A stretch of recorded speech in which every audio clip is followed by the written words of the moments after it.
వారి క్రియలకి, వారి జీవితాన్ని బట్టి, వారి దేహంలో జరిగించిన కార్యాలను బట్టి లెక్కప్ప చెప్పాలనేది దేవుని వాక్యం తెలియజేస్తుంది. దేవుని వాక్యం చూసినప్పుడు ఇంకా మనుషుడు ముందుకు వెళ్ళలేకపోతున్నాడు. కారణాలు ఏంటి? ఒకటి, వాయిదాలు వేస్తాం. రెండోది, అకౌంటబిలిటీ లేదు, నేరాలు మోపుతాం. మూడోది చూసినప్పుడు భయం అంట. ఏదైనా చేయరా అంటే భయం, పాడరా అంటే భయం. కొంతమంది చూడండి, బ్రహ్మాండమైన తలాంత ఉంటుంది, పాడు నోరు తెరువు అని చెప్పి ఏమంటారు, భయం వేస్తుంది. ఈరోజు చాలామంది భయాలతో బ్రతుకుతూ, భయాలు అనేటప్పుడు మరలా 3 రకాల భయం అంటారండి. మామూలుగా 3 రకాల భయం అంటారు. ఒకటి, గతం గురించిన భయం, నిన్న జరిగిన సంఘటన. నిన్న నీకు జరిగి ఉండకపోవచ్చు, ఎవరికో జరిగిన వార్త నీ విని నీకు భయం. గతం గురించిన భయం. ఏదైనా చేయలేదంటే షాక్ కొడుతుందేమో. మామూలుగా ప్లగ్ పెట్టమని చెప్పి ఎవరన్నా కొంతమంది, అయ్యి బాబాయ్ షాక్ కొడుతుందేమో. ఏ ప్లగ్ పెడతా కూడా షాక్ కొడుతుందా అంటే నువ్వు పట్టే విధానం సరిలేదా, లేకపోతే ఏంటి నీ తలంపు? కొంతమంది కొన్ని చేయాలంటే స్టవ్ ఆన్ చేయాలంటే కొంతమంది చూడాలి ఎంత భయమో, ఇట్లా ఆన్ చేస్తారంట. ఏ దగ్గర నిలబడి ఆన్ చేస్తే భయమా? పేలిపోతుంది, ఇల్లు పేలిపోతుంది.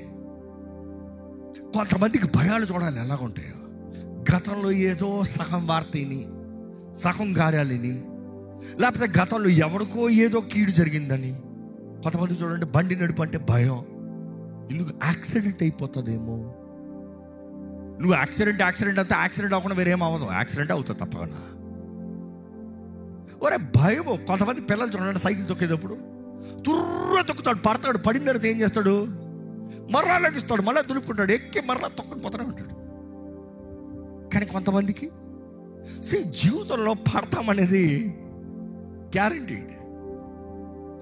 బైబిల్లో కూడా నువ్వు పడవనేది లేదు. నీతిమంతుడు 7 మార్లు పడినను అది నీతిమంతుడు, పడవని కాదు. చూసి బైబిల్లో దేవుడు నిన్ను కాపాడుతాడని ఉంది, కానీ నువ్వు షోర్గా పడకుండా ఉంటావు అనేది లేదు. కావలిచ్చేది దేవుడు.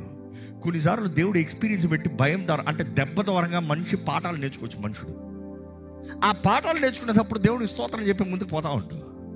చాలామందికి గతం గురించి భయము, కొంతమందికి ప్రస్తుతం గురించిన భయము. ప్రస్తుతం కొంతమంది చూడండి, ఏమి లేని వారు ఒక లెవెల్కి వస్తారు. ఇంతవరకు వచ్చావు కానీ సంతోషపడచ్చు కదా. ఇది పోతుందేమో, ఇది పోతుందేమో, ఇది పోతుందేమో, ఇది పోతుందేమో. ఇది నెక్స్ట్ కేటగిరీ. ఇది భవిష్యత్తు గురించిన భయం.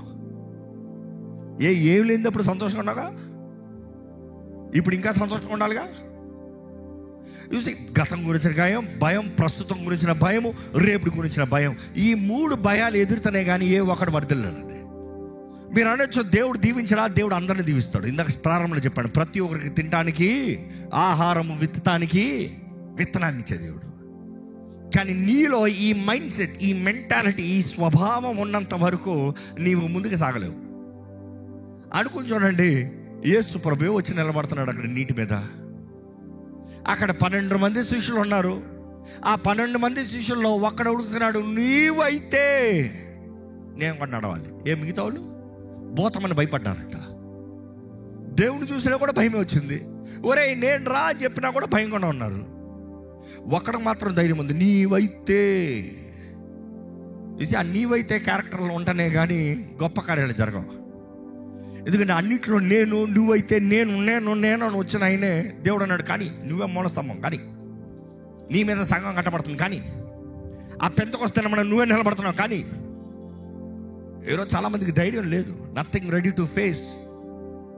భయపడటం మూలంగా ఏది మార్చలేము. ఏమన్నా మార్చగలమా?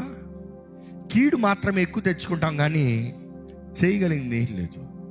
కానీ నిజంగా నీవు దేవుని నమ్మిన వ్యక్తివైతే నీ భయాల్ని విడిచిపెట్టి, దేవుని వాక్యం తెలియజేయబడుతుంది తిమోతికి రాసిన 2వ పత్రికలో ఏమని, పిరికి తన